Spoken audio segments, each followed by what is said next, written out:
Assalamualaikum warahmatullahi wabarakatuh. Perkenalkan, nama saya Eli Marseli, NIM 2015032. Mata kuliah Pancasila, dosen pengampu Bapak Agustin MPD. Saya di sini akan mereview artikel jurnal online yang berjudul Bhinneka Tunggal Ika. Baiklah, langsung saja.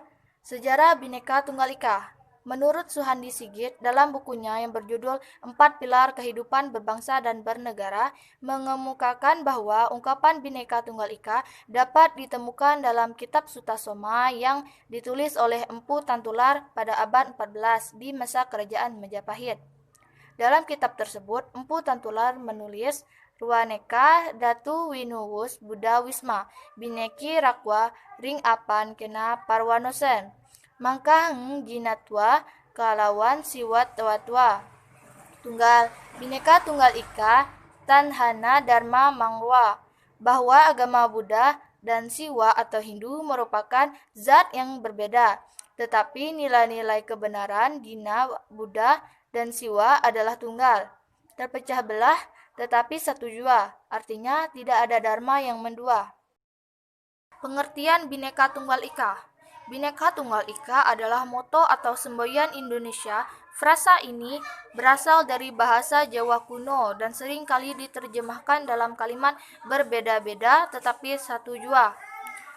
Diterjemahkan per kata, kata Bhinneka berarti beraneka ragam atau berbeda-beda. Kata neka dalam bahasa Sanskerta berarti macam dan menjadi pembentuk kata aneka. Dalam bahasa Indonesia, kata tunggal berarti satu. Kata ika berarti itu. Secara harfiah, Bhinneka Tunggal Ika diterjemahkan beraneka satu itu, yang bermakna meskipun berbeda-beda, tetapi pada hakikatnya bangsa Indonesia tetap adalah satu kesatuan. Semboyan ini digunakan untuk menggambarkan persatuan dan kesatuan bangsa dan negara Kesatuan Republik Indonesia yang terdiri atas beraneka ragam budaya, bahasa, daerah, ras, suku bangsa, agama, dan kepercayaan. Fungsi Bhinneka Tunggal Ika. 1. Mempersatukan bangsa Indonesia yang terdiri dari bermacam-macam suku, ras, dan agama. Kedua, menghambat semua konflik yang didasari atas kepentingan pribadi kelompok. Ketiga, mempertahankan kesatuan bangsa Indonesia. Keempat, membantu mewujudkan cita-cita luhur bangsa Indonesia. Yang kelima, mewujudkan masyarakat madani. Yang keenam, mewujudkan perdamaian Indonesia.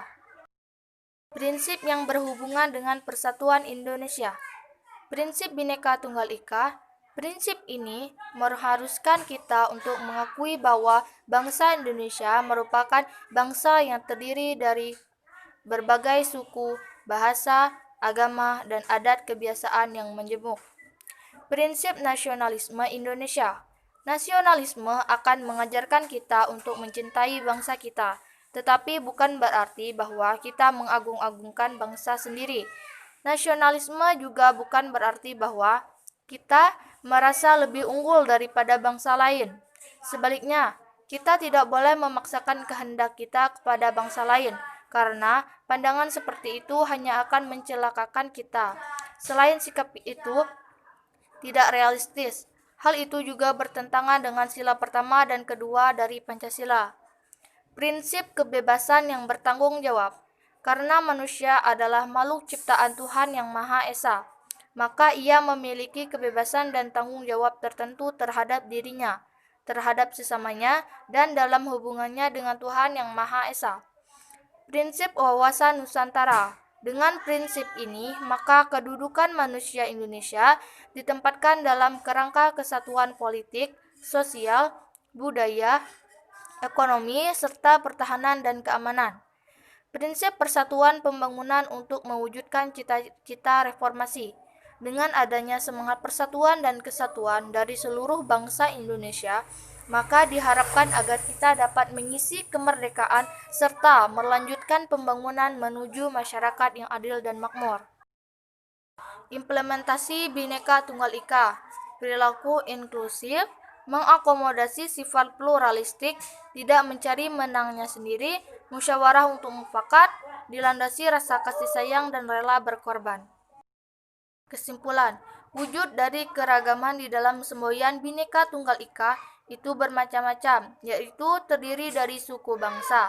Selain itu, terdiri dari bermacam-macam budaya, di antaranya religi atau keagamaan, kesenian daerah yang terdiri dari pertunjukan rakyat, lagu daerah, tarian daerah, alat musik daerah, rumah adat, dan pakaian adat. Dengan semboyan Bhinneka Tunggal Ika tersebut mempunyai peran terhadap bangsa Indonesia, yaitu agar menjadi bangsa yang berhasil mewujudkan integrasi nasional di tengah masyarakatnya yang majemuk. Dengan semboyan Bhinneka Tunggal Ika tersebut juga diharapkan sebagai landasan atas dasar perjuangan untuk mewujudkan persatuan dan kesatuan bangsa Indonesia agar dikenal di mata dunia sebagai bangsa yang multikulturalisme.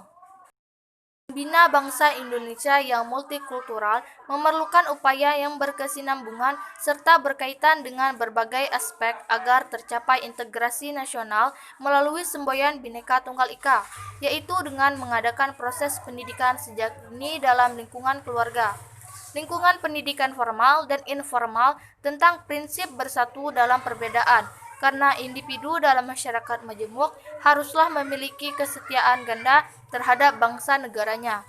Mereka juga tetap memiliki keterikatan terhadap identitas kelompoknya, namun mereka menunjukkan kesetiaan yang lebih besar daripada bangsa Indonesia. Itulah hasil review artikel jurnal online saya. Kalau ada salah kata mohon dimaafkan. Kepada Allah saya mohon ampun. Saya akhiri. Wassalamualaikum warahmatullahi wabarakatuh.